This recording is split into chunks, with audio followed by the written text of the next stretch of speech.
Se a gente considerar que a fase mais delicada, difícil da carreira de um lutador é o fim, aquela dura realização de que não é mais o mesmo e não consegue competir com os jovens, eu pergunto, tem algo pior do que no mês do aniversário de 38 anos, idade bem avançada para o peso galo, acumular a terceira derrota seguida, sendo essa logo para o adversário menos ranqueado e conhecido que você enfrentou nos últimos 7 anos? A resposta é sim. Tem como piorar, porque dá pra perder a terceira seguida no mês do aniversário de 38 anos e ainda passar a imagem de miguezento pro patrão. Sei que muita gente vai dizer, mas Renato, a forma como terminou Henry Cejudo versus Song Yadong ontem em Seattle é a menos pior das derrotas, porque foi uma dedada ilegal do chinês que gerou o desfecho.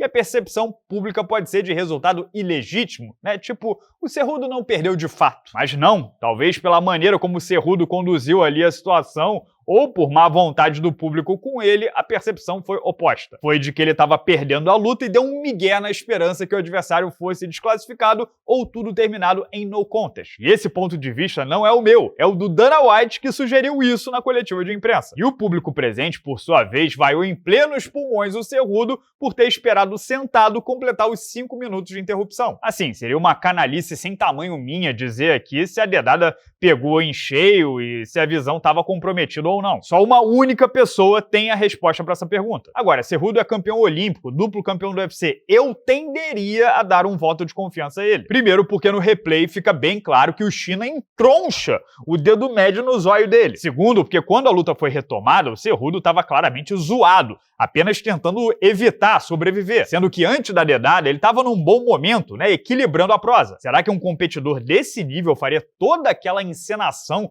porque não acreditava mais no resultado?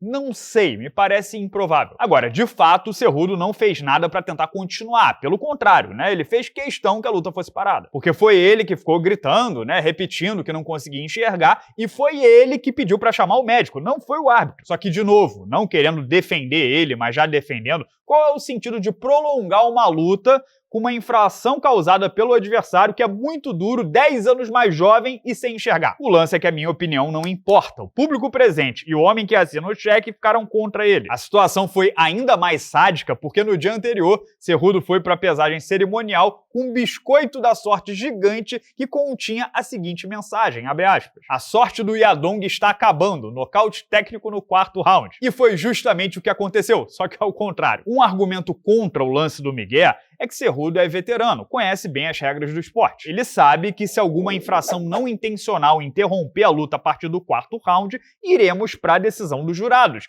É uma regra exatamente para evitar migué. E naquela altura, todos os juízes marcavam a luta contra ele. Um 3-0 Yadong e os outros dois 2-1. O chinês, inclusive, conectou mais golpes significativos em todos os rounds. O próprio corner do Cejudo havia dito segundos antes que ele precisava correr atrás porque o placar poderia estar contra. Por que ele ignoraria tudo isso? O migué levou ele para a derrota, né? Se tivesse continuado lá, teria 10 minutos para arranjar alguma coisa. Será que ele estava começando a cansar e achou que estava na frente do placar? Alguns fãs chamaram a atenção para o fato do Yadong ter levado 2 chamadas do árbitro antes disso. A primeira por um chute no saco e depois a primeira dedada desferida na luta. Será que Cejudo julgou que ele fosse desclassificado pelo acúmulo de cagadas? Sei lá. Pós-luta, nas redes sociais, ele fez um grande apelo, né, emocionado, desesperado pela revanche imediata.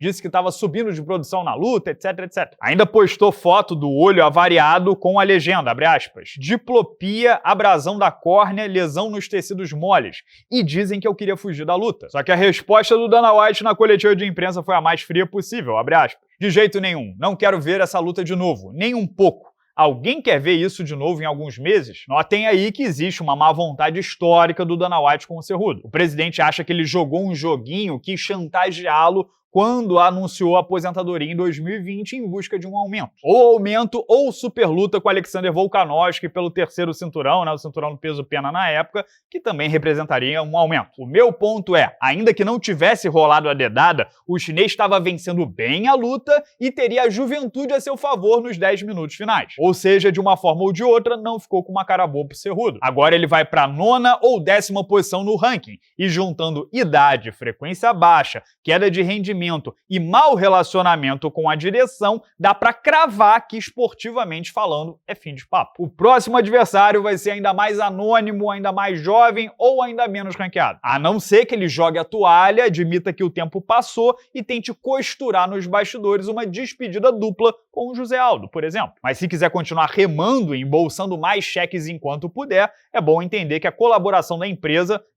ainda mais depois desse episódio estranho, será zero. Em miúdos, estamos falando de uma próxima rodada contra Montel Jackson, Marcos Magui, Mário Bautista, Kyler Phillips ou um desses aí num Fight Night no Apex. Dura realidade para um cara que estava no topo do mundo em maio de 2020, no auge físico e técnico, e decidiu parar por 3 anos. Coincidentemente ou não, ele não vence justamente desde maio de 2020. Mas claro, esse é apenas o meu ponto de vista, os meus 2 centavos. O que vocês acharam de Henry Cejudo versus Song Yadong? Acharam que foi migué do cara? Acharam que não foi migué do cara? Que ele ainda tem lenha para queimar? Comenta livremente aqui embaixo no vídeo. Se puder deixar o like, ajuda muito. Clica na mãozinha positiva que você manda um recado para o algoritmo do YouTube que o nosso vídeo é relevante e eles recomendam no menu lateral. É assim que funciona o jogo por aqui. E não perde a outra resenha sobre esse Fight Night em Seattle, em que eu falei sobre a vitória retumbante do Lorde Jean Silva. Clica aqui do lado e confere porque foi nota 10 de 10, beleza? Amanhã temos o podcast do 6 Round 1h15 ao vivo aqui no YouTube e conto com a sua presença. Grande abraço a todos, obrigado pela audiência de sempre e até amanhã.